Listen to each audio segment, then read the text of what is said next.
11 points. How did Aaron die in the Bible? Aaron was an important figure in the Bible, but his death is a little less known. How did Aaron die in the Bible?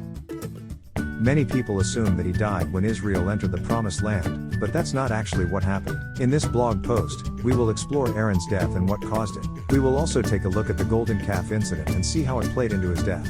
Stay tuned for more. How did Aaron die in the Bible? Aaron's death is described in two different ways in the Torah. The first account, found in Numbers, states that Aaron died on Mount Hor after he was stripped of his priestly garments by Moses and given to Eleazar. The second account, found in Deuteronomy, states that Aaron died when he approached the land of Canaan and was not allowed to enter because he had shown impatience at Meribah.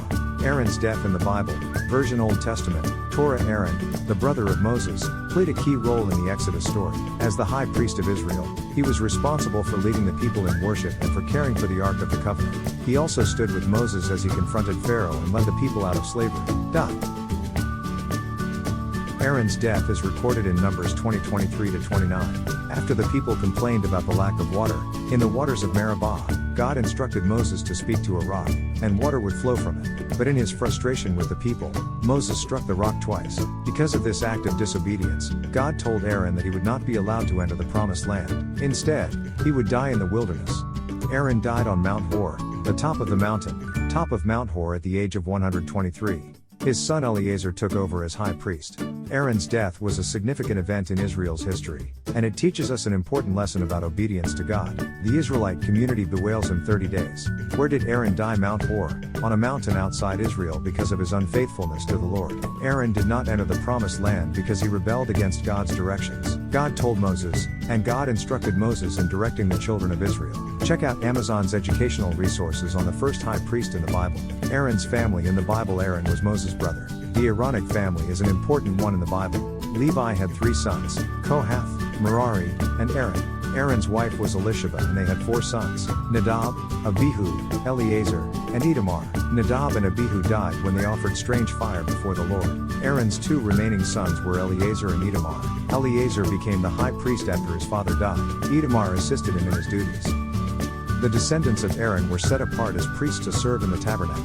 The Aaronic family is one of the great Bible families. It begins, of course, with Aaron, the brother of Moses. Aaron was a Levite, and he and his descendants were set apart by God to serve as priests. The Aaronic priesthood was responsible for offering sacrifices to God and for teaching the people about God's laws. Aaron and his sons performed these duties in the tabernacle, and later in the temple.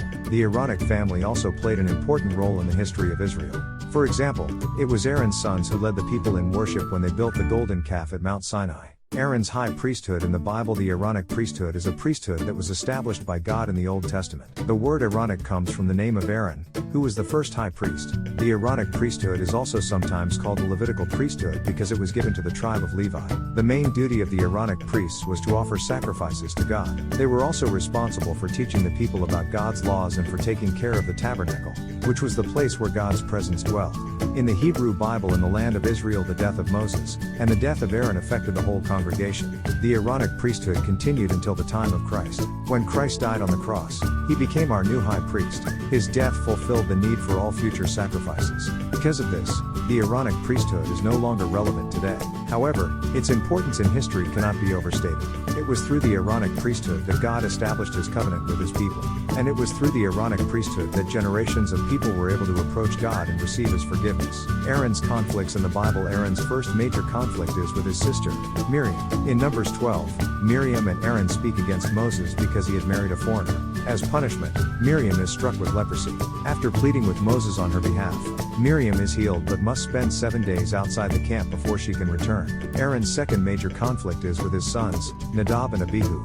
Aaron did not enter the Promised Land because he rebelled against God's omens. In Leviticus 10, Nadab and Abihu offer strange fire to the Lord and are immediately struck dead. Although Nadab and Abihu's death was not Aaron's fault, he must have borne the responsibility as the high priest and their father. After the deaths of his sons, Aaron is not mentioned again in Scripture until he dies at the age of 123 in Numbers 33-39. Aaron's descendants descendants in the Bible. Aaron was the brother of Moses and the first high priest of Israel.